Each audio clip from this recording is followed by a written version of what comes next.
Oke Del, sekarang aku mau nanya terkait yang sifatnya umum dulu, terkait CV dan lain-lain gitu. Apa yang masih pengen kamu diskusi ini? Misalnya terkait CV dulu deh. Ada nggak? Ada, Pak. Apa tuh? Saya tuh masih bingung, Pak, tentang CV yang sebenarnya tuh CV yang menarik perhatian HR tuh CV yang seperti apa sih, Pak? Gitu. CV yang ATS ataupun non ATS. Karena dari beberapa sumber yang udah saya baca gitu, Pak, saya tonton, itu banyak yang bilang kalau CV yang menarik itu adalah CV yang ATS gitu, Pak. Atau CV yang nggak banyak desain-desain gitu, Pak. Ya. Untuk kemudian pertanyaan yang kedua, saya mau nanya tentang pengalaman organisasi, Pak.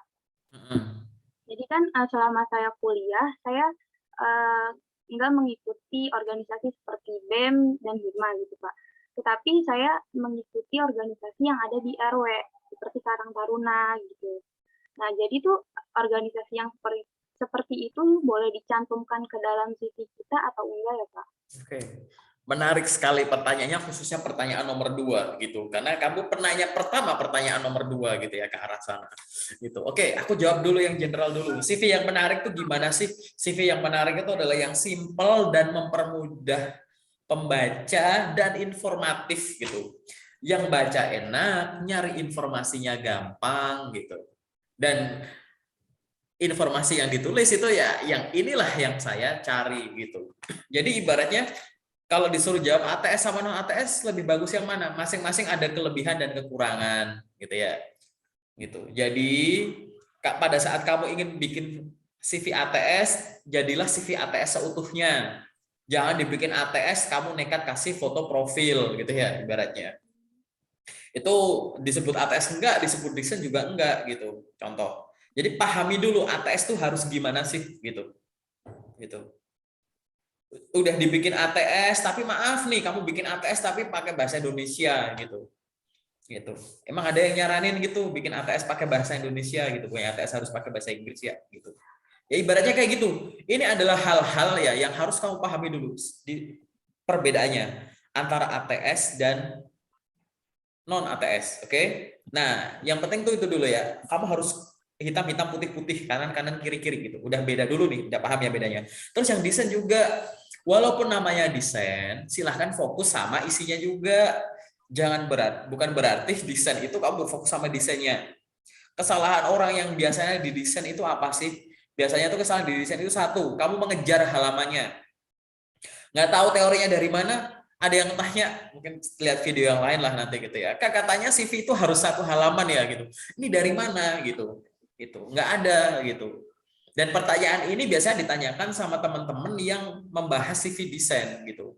Jadi kayak kok dari mana, aku juga malah bingung gitu. Padahal CV 2 halaman atau maksimal 3 halaman is fine gitu. Gitu. Jadi jangan sampai kamu ke arah sana. Atau misalkan dia nggak bermasalah dengan itu, tapi dia lebih berfokus pada desainnya, bukan kepada isinya. Kecuali kamu memang orang desain grafis atau macam-macam ya, kamu memang mau nonjolin itu nggak ada masalah. Tapi kalau memang CV ini kamu lempar untuk semua posisi yang khususnya semua jurusan gitu ya. Desainnya ya yang tadi, desainnya tuh yang minimalis, bukan minimalis sih, simple tapi ngena gitu. Dilihat desainnya nggak norak, warnanya nggak bentrok, informasinya bisa dilihat dengan enak. Itu yang menarik. Tapi definisi menarik ini tuh bukan serta-merta ATS sama non-ATS, bukan itu. Mau lewat ATS atau tidak ATS kan tetap pada dasarnya yang dicari adalah informasinya, gitu kan? Sehingga setelah tadi pertama kamu udah paham nih CV-mu mau dibikin seutuhnya ATS atau seutuhnya desain gitu ya, udah kamu tentukan gitu ya. Selanjutnya adalah pastikan informasi yang kamu tulis itu memang benar-benar kamu alami dan gak ada yang ke skip dan cara nulisnya benar gitu. Informasi semua itu ada gitu.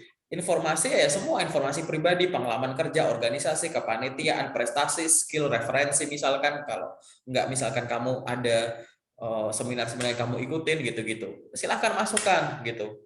Nah, terus biar kelihatan menarik gimana? Aku kasih tahu, ada orang yang masih fresh graduate, ada yang udah experience. Dua ini pada dasarnya itu beda.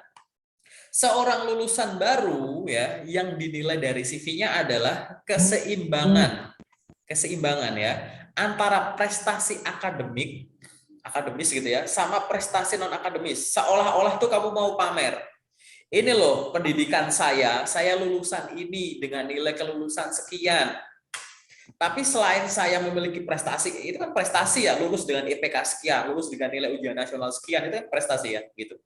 Jadi ini loh prestasi akademik saya seperti ini, gitu. Tapi selain memiliki pengalaman atau prestasi akademik seperti ini, saya juga ada prestasi non akademik loh. Nih, saya ada organisasi ini, kepanitiaan ini, perlombaan ini, magang ini, gitu. Yang dicari itu keseimbangan ini. Ada orang IPK-nya tinggi, pengalaman organisasi kepanitiaan prestasinya banyak, ya otomatis lebih menarik kan sejak awal, ya enggak?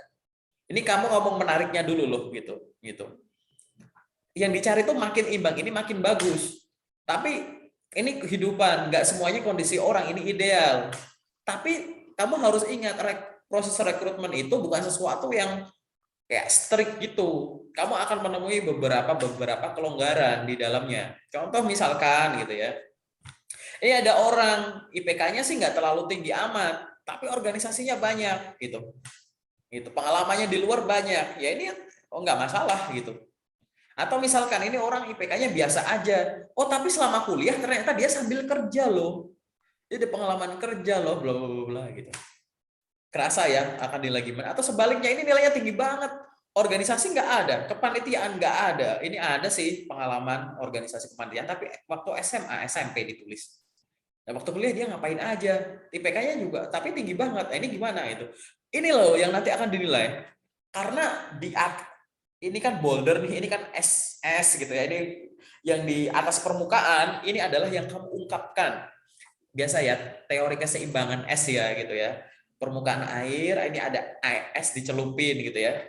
Puncaknya itu adalah prestasi. Prestasi yang dari mana ya? Yang kamu tunjukkan di CV gitu.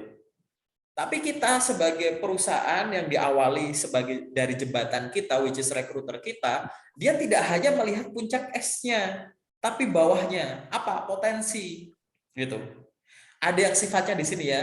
Ini gumpalan S akademik, ini gumpalan S non akademik.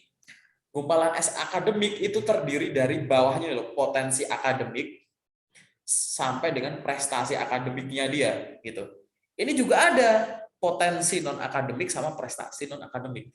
Makin bongkahnya makin gede, makin resourceful kan, makin menarik kan. Gitu. Makin digali makin kejawab. HR juga makin pede untuk lanjutin anak ini. Oke, ini anak berpotensi, saya lanjutin ke user gitu. Aku bukan HR, aku user gitu.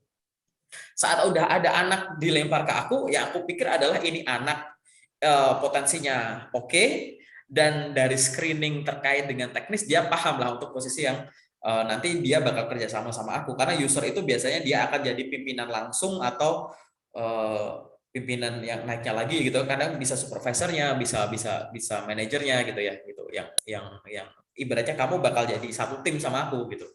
Nggak tahu teknis secara detail ya nggak masalah karena kamu belum pernah kerja di sini, tapi minimal dari sisi teknis nanti aku nilai. Tapi itu tadi balik lagi ya, kamu kan pertanyaan lebih menarik di mana kan gitu. Silahkan tonjolin ini loh, keseimbangan antara akademis dan non akademis, karena CV ATS non ATS itu tadi tergantung tempatnya gitu. Kalau perusahaan yang kamu incer itu udah termasuk 500 atau 1000 perusahaan terbaik dunia gitu ya, perusahaan global multinasional berdasarkan macam-macam rankingannya gitu ya, itu pakai ATS aku setuju, kamu pakai itu gitu, mau pakai itu. Tapi kalau kamu mau pakai yang desain kamu juga minimalis, nggak yang alay macam-macam, toh juga kamu ngelamarnya ngirim langsung misalkan ke kenalan kamu dari koneksi di LinkedIn gitu ya gitu. Ini CV-ku yang ngefilter bukan sistem kok kayak ATS, ini yang ngefilter maaf mata rekruternya langsung, karena aku udah berhasil membangun network yang baik dengan beliau gitu. Dan kebetulan beliau nggak butuh orang banyak, ini lebih kecepet-cepetan aja, sehingga aku lebih pede pakai desain. Ya nggak apa-apa, sudah banyak orang terbukti ngelamar pakai CV desain dan keterima kerja kok, nggak pernah pakai ATS. Salah satunya aku, itu aku pribadi, aku nggak pernah bikin CV ATS gitu. Itu. Tapi ada juga yang kisah sukses pakai CV ATS gitu. Ya siapa banyak tuh teman-teman yang gabung di perusahaan-perusahaan gede sekarang, perusahaan-perusahaan yang unicorn, dekakorn gitu-gitu. Itu kan pakai CV atau yang multinasional gitu ya, perusahaan terbaik Indonesia itu udah pakai ATS gitu. Cuman itu tadi, kamu tergantung perusahaan di mana gitu kan. Kamu tinggal di wilayah, maaf bukan lagi di daerah Jabodetabek, di wilayahmu perusahaan, terus kamu ngincer pakai ATS gitu ya. Padahal kamu tahu, aku melamar kerja nggak bisa yang jauh-jauh dari rumah nih karena suatu kewajiban aku harus kerja di rumah. Tapi kamu tahu sendiri perusahaan itu, maaf nih gitu. Coba cari tahu, riset dulu dia pakai ATS nggak gitu. Itu. Jadi kondisinya ke arah sana. Tapi tadi ya, ATS atau tidak, yang bikin menarik itu ini loh, prestasi akademik dan non akademik sama potensinya nantinya gitu. Karena logikanya gini, coba deh kamu ilangin satu pengalaman magang gitu. Kamu bikin CV ATS, kamu punya pengalaman magang banyak misalkan, tapi di CV ATS dihapus pengalaman magang. Sama pengalaman pendidikan deh. Jadi pengalaman pendidikan kamu hapus gitu. Di desain pengalaman pendidikan juga kamu hapus gitu. Terus kamu kirim buat ngelamar. Tetap nggak menarik. Mau di-scan pakai mata sama di-scan pakai sistem gitu kan. Karena nggak informatif gitu. Gitu. Jadi pada dasarnya bukan masalah desainnya, semua kembali ke ini, keseimbangan ini. Ini jarang dibahas nih, gitu. Cuman aku pengen speak up aja terkait dengan ini, gitu. Keseimbangan antara akademis dan akademis. Bottomnya itu adalah potensi, atasnya itu adalah prestasi. Yang tergambar di atas permukaan, yaitu yang ada di CV. Cukup tonjolin aja prestasinya, karena yang potensi ini nanti akan ke tahap-tahap selanjutnya. Ya psikotes lah, screening lah, macam-macam gitu. Itu mungkin sudah menjawab. Terus yang kedua adalah terkait dengan aku punya pengalaman organisasi. Yang aku tulis gimana? Aku jawab semuanya. Pengalaman kerja, aku ngomong dari pengalaman kerja dulu ya. Kalau kamu punya pengalaman kerja, yang ditulis itu nggak harus yang periode di atas 1 tahun. Lah kalau kamu pengalaman kerja kamu baru 1 dan itu kebetulan cuma beberapa bulan, tapi dari beberapa bulan itu kamu ternyata belajar banyak karena kamu punya teman yang mau ngajarin, atasan yang enak, kamu ada akses ke teknologi-teknologi yang maju padahal perusahaan lain belum punya gitu. Masa iya nggak kamu masukin gitu ya. Jadi aku mau dari pengalaman kerja dulu ya. Walaupun nggak kamu tanyain, pengalaman kerja itu yang bisa kamu masukin itu banyak. Kerja tetap, kerja kontrak, kerja harian, freelance gitu ya, entrepreneur, paid internship, unpaid internship, masukin ke pengalaman kerja semua. Begitupun organisasi. Pengalaman organisasi itu isinya bisa banyak. Bisa organisasi itu sendiri yang kamu ikuti dan menjabat dalam periode tertentu. Bisa kepanitiaan, ada event-event apa, ya kan? Bisa keanggotaan, kamu membership apa, gitu. Mungkin kamu bisa masukin apa? Volunteer lagi, volunteer. Terus kamu bisa masukin apa? Social service, KKN lah, keagamaan lah, sosial atau yang hubungan sama wanita dan anak lah, gitu-gitu. Bisa kamu masukin, which is artinya apa? Nggak harus yang ada di kampus, nggak harus ada di lembaga pendidikan formal. Organisasi di tempat kamu kerja bisa, organisasi di rumah bisa, organisasi yang kamu tatap muka ada pertemuan rutinnya bisa, organisasi yang sifatnya global yang kalau ketemu tuh harus lewat kamera begini nih, bisa. Gitu. Jadi nggak masalah gitu, itu dimasukin. Mengandung kata kunci di dalamnya tetap ya. Nama organisasinya, periodenya kapan, kamu sebagai apa. Mungkin kalau itu memang sesuatu yang harus dijelaskan, ada penjelasannya singkat. Ini organisasi bergerak di bidang apa, tujuannya apa misalkan. Atau fungsimu sebagai apa di sana. Boleh nggak? Boleh banget. Karena tadi fresh graduates memamerkan ini. Kan nggak ada syarat. Harus di pendidikan juga nggak harus pendidikan formal kan. Pendidikan non formal boleh. Kamu les kursus macam-macam kan boleh dimasukin. Pelatihan macam-macam kan boleh masukin CV. Itu pendidikan. Gitu. Jadi nggak ada batasnya. Yang salah adalah ngejar halaman. Waduh nggak cukup nih. Padahal cuma 1 halaman. Ya udah nggak aku masukin. Gitu. Ya itu yang salah tuh gitu. Atau yang salah adalah sadar kurang pengalaman, ngerasa insecure orang pengalamannya banyak gitu ya. Bukannya mulai belajar gitu ya, tapi malah aduh aku insecure Kak, insecure ada. Nonton drakor aja kalau begitu. Males-malesan kan gitu. Iya gitu. Itu ya, semoga bisa menjawab ya gitu. Iya, Pak. Oke, Saya mau apalagi? nanya lagi boleh nggak, Pak? Boleh, bebas. Ini jam Mau kamu. nanya, Oke, kamu tamu. Tamu bebas gitu. Jamnya tamu, Mas. mau nanya Pak, kan saya dari jurusan kesehatan gitu Pak. Mm-mm. Yang dimana kan pasti di dalam CV saya itu berkaitan dengan jurusan-jurusan saya isinya. Betul. Nah, tapi saya mau coba nih Pak ngelamar-lamar yang berseberangan sama jurusan saya. Mm-mm. Nah, jadi saya perlu membuat CV baru atau boleh menggunakan CV yang udah saya buat? Bagus nih pertanyaan kamu ya. Ini nanti turunannya tuh bisa kayak gini. Eh, Kak, katanya kalau ngelamar tuh harus yang dimasukkan tuh informasi yang relevan sama jabatannya ya gitu. Jadi kayaknya tuh aku harus yang nggak penting aku keluarin gitu ya. Jawabannya benar gitu. Yang tuh ditulis di CV itu harus sesuai dengan jabatan yang dilamar. Tapi gitu. Kalau aku kasih contoh, kamu seorang lulusan baru, fresh grade, pengalaman terbatas, ya, jurusan kesehatan, misalkan, which is semua pengalaman magang, organisasi kepanitiaan, macam-macam kamu itu adalah hubungannya sama kesehatan. Ada lowongan, jadi sales, persyaratannya semua jurusan, gitu. Lucu ya, ada teori yang bilang bahwa yang ditulis itu sesuai dengan pengalaman sales. Ibaratnya kan gitu kan ya, secara nggak langsung kamu bilang gitu ya. Berarti kan pengalaman kesehatanku dalam tanda kutip nggak terlalu berguna dong kalau kamu telan mentah-mentah gitu. Tapi di sisi lain, ini pengalaman sales yang tulis saya semua jurusan loh. Gitu. Gitu. Fresh graduate are welcome to apply gitu misalkan. Ada gitu juga lagi gitu kan. Apakah pengalamanku kesehatan ini harus aku keluarin gitu ya? Ya jawabannya enggak kan? Enggak gitu. Makanya sehingga ini tuh kayak kontekstual. Jadi ada framing-framingnya. Jadi kayak kalau memang kamu sudah memiliki pengalaman kerja banyak gitu ya, dan kamu ingin pindah kerja, jawaban tadi tuh strict kayak begitu benar gitu.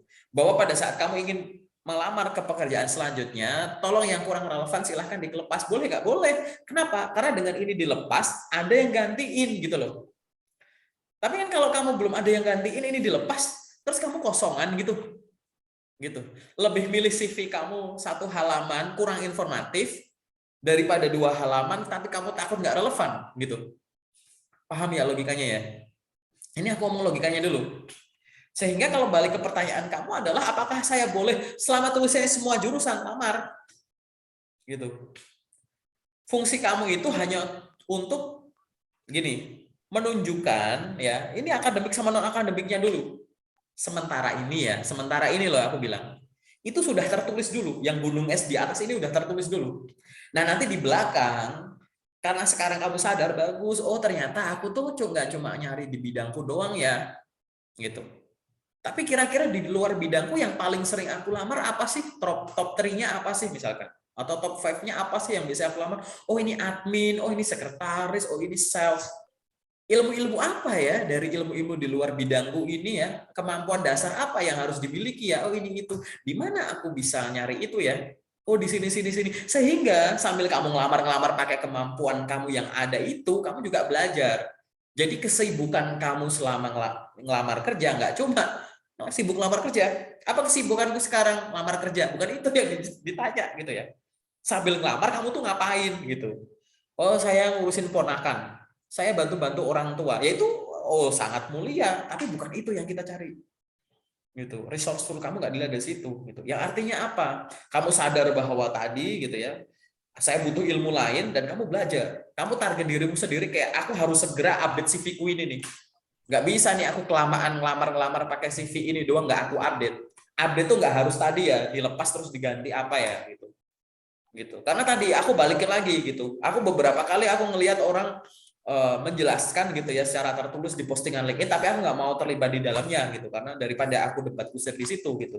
Cuman contoh tadi kamu lulusan jurusan kehutanan misalkan gitu, ada ini soal sales gitu. Ya gimana? Ini isinya tanaman-tanaman semua, ngurusin hutan-hutan semua gitu. Tapi ini semua jurusan boleh gitu. Sehingga menurutku adalah gitu ya, tulis aja yang hubungannya sama kehutanan, tapi di dalamnya ada aktivitas yang bisa disimpulkan bahwa kalau kamu ngelakuin aktivitas itu bakal punya soft skill. Soft skill ini bisa digunakan untuk orang yang pengen jadi sales gitu misalkan. Kamu selama jadi mahasiswa kedokteran kehutanan ini kamu ada aktivitas yang akhirnya punya kemampuan teknis, kemampuan teknis ini kalau dikemas itu bisa jadi kemampuan teknis juga di bidang sales gitu. Gitu. Itu hal-hal semacam inilah yang itu porsi kita yang mikir gitu, rekruter, user yang mikir gitu, porsi potensi gitu kan. Tapi di porsimu adalah tadi gitu. Kamu sekarang ada di titik mana? Pengalaman kerjamu udah banyak, ya masukin aja yang relevan gitu. Tapi kalau memang belum, ya silahkan gitu kan. Logis ya gitu ya. Masa iya sih kamu lepasin jurusan kesehatan belum ada penggantinya? Ayo gimana? Terus ada lowongan semua jurusan tulisannya. Berarti kamu boleh dong, kamu berhak dong lamar. Ya nggak dosa, nggak didenda, ya nggak dihukum kan? Kayak gitu.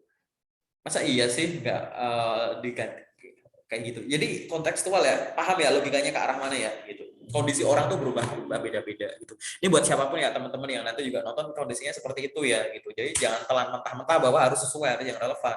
Itu bener jika apa. Toh juga tadi kalau memang belum banyak pengalamanmu jangan dilihat dari sisi jurusanku ini, aku sekarang daftar kok di bidang itu ya, bukan itu orang jurusan orang ekonomi ya, itu orang manajemen ya gitu, gitu. Bukan itu. Tapi ada kesibukan di bidang kamu ya yang akhirnya itu bisa menghasilkan pengalaman teknis, keterampilan teknis maupun keterampilan non teknis gitu ya, yang bisa digunain untuk itu gitu. Sehingga fokuslah ke arah sana. Caranya dengan apa ya? Ya kamu sadari dan cara menulisnya tuh diarahin ke sana. Gitu. Jangan nilai saya dari sisi ininya, tapi sisi ininya. Ya aku pribadi aku ngalamin pertanyaan kamu kok gitu. Jurusanku tuh biofisika. Jurusanku tuh fisika, prodiku biofisika. Kerjaanku nggak ada yang nyambung sama itu gitu. Bisa-bisa aja gitu. Apa maaf rekruterku aneh? Enggak gitu. Berfokuslah pada yang ke sana. Dan di luar sana masih banyak. Tuh lihat survei tuh kemarin kalau waktu Pak siapa namanya Mendikbud tuh bilang bahwa di Indonesia cuma berapa persen yang jurusan sama pekerjaannya itu cocok gitu. Gitu. Itu kan bilang bahwa enggak ya gitu kan, enggak masalah kan? Iya, orang Indonesia kan bisa apapun gitu kan. Gitu. Jadi slow aja, woles aja gitu. Yang penting keinginan kamu untuk belajar tinggi, semangat kamu dan ide kamu untuk nyari kerja itu juga tinggi. Karena mustahil lowongan kerja itu habis. Yang habis itu adalah ide kamu, semangat kamu untuk nyari kerja. Gitu. Biasanya disebut dengan nama kejenuhan. Udah jenuh gitu tuh udah gimana lagi ya, bingung gitu. Bukan lokernya yang habis, gak ada loker habis. Gitu. Oke Del, paham ya? Gitu. Aku sengaja jawab kemana-mana karena nanti itu nyambungnya ke sana. Gitu. Oke, apalagi Del? Mau nanya Pak, yang kalau misalkan kan ada loker yang kualifikasinya minta pria gitu Pak, tapi kita pikir itu tuh bisa gitu Pak kalau wanita masuk kerja gitu. Nah itu tuh boleh nggak sih Pak? Wah ini Ngelamar kerja kayak gitu? menarik nih gitu.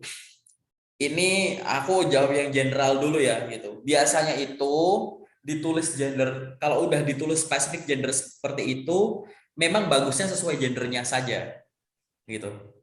Pertimbangannya apa macam-macam Del. Tapi biasanya pertimbangannya itu adalah mungkin pengalaman-pengalaman masa lalu dia. Misalkan suatu perusahaan ini dulu udah pernah mengizinkan wanita, tapi hasilnya seperti ini atau ada fenomena seperti ini gitu. Atau mungkin bukan yang dari masa lalu, tapi nantinya gitu. Oke, mungkin sebelumnya cewek-cewek nggak masalah, tapi job desk ini ke depan itu lebih berat gitu. Bebannya lebih gini gitu. Gitu. Atau mungkin jadi shiftnya beda gitu kan, yang nggak bisa diisi sama wanita gitu. Sehingga gitu ya, kalau memang pembatasnya itu gender gitu, aku lebih menyarankan turuti aja gitu, ikut walaupun nanti akhirnya bisa. Tapi kalau kamu mau nyoba balik lagi, nggak dosa kan, gitu, nggak dihukum kan gitu. Kalau mau coba, coba aja. Nanti aku bakal tanya dulu, ini tergantung ya, apa casuistik gitu ya, casuistik tergantung case-nya gitu. Nah, habis ini di sesi yang lebih detail aku mau nanyain soal ini. Aku catat dulu mana ballpoint. Oke. Nah, aku di sini tetap nyatat loh gitu. Yang soal detail gitu ya. Soal gender gitu ya. Gender. Oke. Apalagi pertanyaan yang lain? Tentang surat lamaran Pak. Apa surat lamaran? Surat lamaran kan ada yang minta kalau misalkan dia minta CV-nya aja. Tapi kita tuh perlu bikin surat lamaran di Word gitu nggak sih, Pak? Oke. Ini Terus menarik. Ini tuh pertanyaannya tuh setara kayak kalau aku udah bikin lamaran di body email, apakah saya juga harus tetap melanggarkan surat lamaran gitu-gitu? Pertanyaannya kan mirip-mirip sama yang begituan. iya, Tapi penulisan lamarannya kamu nggak bermasalah kan? Kamu cuma bingung perlu nggak ada atau enggak kan? itu kemarin saya udah nonton Pak yang di video Bapak yang ngejelasin tentang surat lamarannya kayak gimana gitu. Udah paham ya Saya isinya? bingung, iya, saya bingung itunya doang Pak. Perlu nggak dibikin di Word, terus apa enggak gitu Pak? Jadi gini ya, semua dokumen kalau bisa PDF-in aja biar nanti nggak berubah-ubah gara-gara versi itu ya. Terus yang selanjutnya adalah berarti kan kamu bukan masalah isinya, tapi perlu dilampirin lamaran apa enggak gitu ya. Iya. Kayak gitu. Nah, kalau kamu disuruh ngirim CV gitu, setiap ngirim CV kan ada maksudnya ya, benar nggak sih? Iya, ngelamar kan gitu. Kira-kira aku sebagai penerima seneng nggak kalau ada orang yang ngirim ada surat lamarannya juga, nggak cuma CV dikirim gitu. Ini tuh lebih kayak ke attitude aja sih, Del. Jadi begini loh. Terlepas dari orang ini punya banyak pengalaman, pengetahuan gitu ya. Kalau ngomong integritas itu terlalu berat. Attitude orang itu tuh yang utama gitu, Del. Gitu. Gimana sih sebagai kita yang antusias pengen join, kita belum kenal, pasti kan memperkenalkan diri dulu. Setelah itu sampaikan maksud gitu kan? Gitu. Walaupun di surat lamaran kerja di bawahnya tulisnya cuma silahkan kirimkan CV ke email ini gitu. Atau silahkan kirimkan CV dan berkas terkait ke alamat email ini gitu. Tapi kan nggak disambut surat lamaran kan? Tapi kan di dalamnya ada maksud kamu kan? Sehingga pertanyaan aku balik lagi, salahnya apa kalau ngelampirin lamaran? Nggak ada kan? Itu.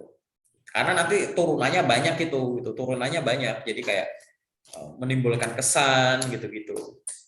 Apalagi bahasa kamu tertata santun bagus gitu ya. Gitu. Atau misalkan aku udah punya CV banyak banget, tapi ini ada CV yang ada lamarannya di depan gitu, kan jadi enak gitu. Kalau cuma CV doang gitu, misal CV-mu PDF, aku download gitu, set gitu. Tapi aku lupa Kak, ini tuh kamu ngelamar sebagai apa gitu, misalnya aku buka banyak posisi gitu kan, nggak semuanya pakai sistem juga kan gitu. Itu tuh lebih mempermudah aja sih, dan aku lebih ke itu tadi sih, menyampaikan maksud gitu. Balik lagi, kalau kalau di tubuh emailnya udah ada menyampaikan maksud ngirim email gitu, kalau di lampirannya tetap ada surat lamaran, emang boleh. Nah aku balik lagi, emang salahnya apa? Nggak ada yang salah kan gitu. Jadi jawabannya lebih nggak apa-apa. Kalau misalkan body email itu diisi sama yang di dalam surat lamaran itu boleh Pak? Ya, Jadi nggak. kayak sama gitu Pak di copy. Oke. Apa Jadi sebenarnya kan ini ya, sebenarnya itu mirip ya gitu. Email itu kan, body email kan artinya maksud kamu ngirim email kan, ya nggak? Surat lamaran adalah maksud kamu untuk ngelamar kan, gitu. Berarti kan bisa mirip-mirip ya nggak sih? Gitu. Gitu. Jadi body email mau sama kayak surat lamaran boleh, body email mau lebih pendek dari surat lamaran juga boleh. Gitu. Yang penting jangan kosongan, gitu kan, kosong aja kayak gitu. Mentang-mentang yang disuruh cuma tuliskan subjek seperti ini dan kirimkan dokumen ke email ini. Jadi dia cuma ngetik di subjek terus sama lampiran, badinya kosong. Itu kan aneh, gitu, ya kan? Gitu. Jadi sama boleh nggak boleh, gitu. Body email lebih ringkas boleh nggak boleh, gitu. Body email boleh lebih panjang dari surat lamaran nggak? Aku belum pernah nemuin itu. Kalau memang kamu bisa, mungkin aku bisa dikasih tahu gitu. Karena kalau aku di sini jawab aku nggak tahu, aku jawab tahu ya. Gitu. Oke, itu lebih kayak nunjukin attitude kamu aja sih menurutku sih. Kalau aku dapat yang kayak begitu ya, gitu. Ini CV masuk doang atau ini nggak ada lamaran? Apa maksudnya gitu? Itu sih. Gitu. kalau kasusnya kayak tadi Pak minta CV doang, berarti kita boleh juga kan Pak ngelampirin kayak ijazah, transkrip gitu-gitu Pak? Ya, ini banyak versi ya. Ini banyak versi. Tergantung kebutuhan, tergantung batasan ukuran dokumennya gitu ya. Jadi masing-masing orang beda. Kalau aku pribadi, aku akan dan beberapa orang menyarankan bahwa walaupun disuruhnya CV, aku lebih milih CV dan yang lain. Tapi bukan yang informasi pribadi ya. Kalau aku pribadi sih aku menyarankan tetap CV lamaran CV ijazah transkrip dah gitu standar. Atau lamaran CV ijazah transkrip sama mungkin kalau ada portofolio aja bukan sertifikat ya gitu. Tapi aku lebih mending dasar ini aja lamaran CV ijazah transkrip dah. Nggak usah ke yang lain-lain gitu. Karena ini udah menggambarkan semuanya gitu. Jadi lain-lain tuh masukku adalah kayak SIM, KTP, NPWP, KK, akta lahir gitu-gitu. Nggak usah dong begitu-begitu. Itu ntar kalau diminta. Atau kalau misalkan di lowongannya itu memang butuh kamu jadi frontliner atau sesuatu yang butuh postur, biasanya langsung aku lamaran CV, ijazah, transkrip sama foto. Fotonya tuh ada yang pas foto, ada yang foto sebadan gitu. Cuman ini kan tergantung ininya, infonya. Ingat ya, kalau informasi disuruh lampirin apanya detail, ikutin. Tapi kalau nggak detail, standarku kayak begitu. Ada yang ngirim lamaran sama CV, ada. Itu tetap lolos gitu. Ada yang CV lamaran ijazah transkrip, ada lolos. Tapi tetap kalau misalkan kamu ragu, ditanya balik gitu. Emang salahnya apa kalau tetap aku lampirin gitu. Biar yakin aja sih gitu. Karena itu jadi pertimbangan gitu. Ingat ya, yang nggak tertulis itu jangan tertulis tuh jangan semuanya ditelan mentah-mentah ya gitu. Ada yang memang ibaratnya tuh kayak bahasanya kayaknya nggak mention tapi kan kewajarannya harus ada itu gitu. Ada yang ya memang ini cuma CV gitu, sesuai arahan ada gitu. Gitu. Ada momennya itu, serius itu seni banget sih, ngelamar kerja itu seni banget gitu. Misal ada attachment yang kayak klik attach apa, CV doang di attach ya sudah gitu. Kayak di job street ya attach CV, udah CV misalkan. Atau misalkan yang di LinkedIn yang nanti kamu langsung di backlink ke link mana, ke link eksternal mana gitu kan. Gitu. Yes. Satu lagi boleh nggak Pak? Boleh, banyak lagi boleh, baru jam segini. Emang bener Pak kalau misalkan kita ngirim email hari Minggu ataupun hari libur itu nggak boleh atau emang itu benar gitu? Wah, ini kamu nonton videoku nomor 2 kalau nggak salah. Yang aku posting setelah video renang. Jadi boleh nggak sih ngelamar kayak gitu? Aku ngomong ideal dulu ya. Kalau ngomong ideal itu idealnya di jam kerja betul gitu. Tapi kalau ada yang orang ngomong harus di jam kerja, aku jawab enggak gitu. Gitu. Karena sejauh ini kalau misalkan enggak kenapa gitu ya, aku nanya apa jaminannya di rumah itu HR nggak buka laptop ya gitu, nggak buka email ya, nggak ada jaminannya loh. Orang kantor-kantorku yang dulu aja HR-nya tuh semangat workaholic banget gitu. Gitu. Jangan salah, rekruter itu seneng gitu ngerekrut, apalagi kandidatnya bersemangat gitu, nular ke kita gitu. Gitu. Nggak ada jaminannya gitu. Ah tapi kalau ngirimnya itu malam nggak sopan, ya sopan-sopan aja, kamu nggak nelpon, kamu nggak ganggu ngirim email gitu. Gitu kan dibuka. Gitu. Tapi kalau ngirimnya ini nanti tenggelam, nggak kebaca, apa jaminannya kamu ngirim pagi nggak tenggelam gitu. Semua orang ngirim pagi gitu. Misal kamu dapat lowongan bagus sesuai dengan bidang kamu dapatnya itu hari Jumat maghrib gitu. Masa iya kamu lamarnya hari Senin pagi gitu? Wow, kamu akan ketinggalan sama yang ngelamar di malam, hari Sabtu, hari Minggu gitu. Gitu. Aku pribadi aku sangat menyarankan karena loker itu nggak pernah habis dan aku menganut teori bahwa cari, fokus, kejar, lamar, lupakan. Next apa gitu ya? Aku percaya kayak begitu. Maka aku akan menyarankan silahkan segera saja disegerakan. Biar besok mikirin yang besok karena loker nggak pernah habis. Gitu. Rezeki nggak pernah habis. Jangan lempar buat besok. Besok ada lagi. Kamu target dirimu sendiri. Hari ini aku selesaikan sekarang. Ini kan sikap ya. Ini menentukan sikap ya. Gitu. Ini strategi. Tapi aku lebih ke sikap itu. Yang besok biar aku mikir besok. Aku kebetulan malam ini dapat lokernya, gitu. Aku lamar sekarang. Sekarang kalau aku nih, aku masih kerjaku office hour, tapi aku pengen pindah kerja yang lebih baik, gitu. Kerjaanku sering lembur, sering sampai sore jam 5, habis itu perjalanan jauh sampai rumah macet-macetan, sampai rumah baru jam 7 malam. Aku kerja Senin sampai Jumat. Kalau aku menganut ngelamar di jam kerja, ya aku kerja, ya kan? Kalau aku menganut di jam kerja waktu aku free Sabtu Minggu libur, terus aku ngelamar kapan? Kapan aku pengen pindah kerja? Ayo. Ini kan aku menjawab keresahan orang-orang yang lagi kerja di office hour tapi dia pengen pindah kerja gitu, dan dia pulang sampai rumah tuh larut mulu gitu. Mau sampai kapan? Aku harus izin dulu gitu. Izin pura-pura sakit gitu, terus aku siang ini, oh, enggak lah gitu. Itulah seninya di situ. Sehingga kalau ada yang bilang apakah idealnya di jam kerja, betul, tapi apakah harus jam kerja? Enggak. Aku pribadi loh, aku tuh manusia aneh ya gitu. Kerjaanku sekarang aku apply hampir jam setengah 2 malam, jam 1 lewat lah gitu. Habis tahajud, terus aku nongkrong di suatu tempat gitu, wih kok bagus nih gitu, lamar deh. Gitu. Alhamdulillah rezeki nggak kemana. Kita kan bukan untuk nyari lokernya, kita usahanya saja. Tuh, aku lebih kayak sekarang besok buat mikir besok. Gitu. Jangan menunda. Jadi nggak apa-apa ya Pak kalau misalkan ngirim jam setengah 1 malam gitu. Loh nggak apa-apa. Aku nih, jujur ya, aku pribadi kalau aku ngelihat email ngelamar kerja tengah malam atau pagi, yang aku pikir adalah gila ya, ini anak rela melek ngabisin waktu tidur. Jadi dia mau mengorbankan waktu tidur dia untuk apply. Artinya dia niat buat nyari kerja. Aku hargai itu dengan cara kasih kesempatan, aku undang gitu. Aku pribadi ya itu ya gitu. Itu aku pribadi serius gitu. Dan aku pernah beberapa kali sharing sama teman-teman user maupun rekruter, ada yang melihat dari sisi situ gitu.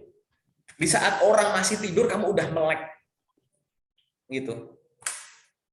Kita nggak bakal melihat dari sisi itu ketidaksopanan. Aku nggak ngelihat dari sisi situ gitu.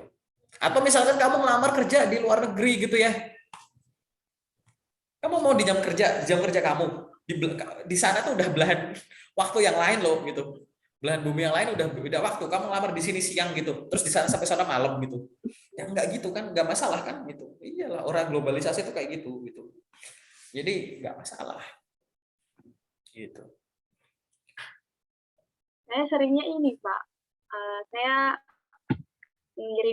saya bikinnya misalkan jam setengah 1, tapi saya jadwalin sampainya tuh jam 8 gitu Pak. Ya nggak masalah, itu artinya kamu punya time management yang bagus, jadwal kamu punya gimana kamu nge-spend waktumu di 24 jam dengan baik gitu. Ya nggak masalah, aku nggak bilang salah. Kalau kamu bisa teratur di jam office hour, silahkan, boleh nggak boleh. Tapi kalau ada yang bilang harus gitu, aku yang nggak cocok gitu. Karena banyak case yang nggak terjawab gitu. Kalau kayak begini, kenapa gitu? Paling simpel lah. Kalau kayak begitu, kenapa itu yang cara-cara ngelamar di jam-jam nggak masuk akal? Aku pribadi pun juga ya, kok bisa lolos aja tuh.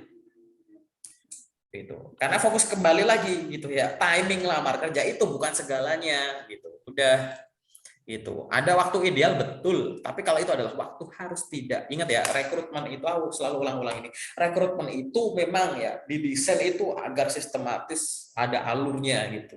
Suatu proses yang skemanya tuh udah sangat-sangat bagus lah, ini filteringnya sampai menemukan kandidat yang cocok untuk mengisi.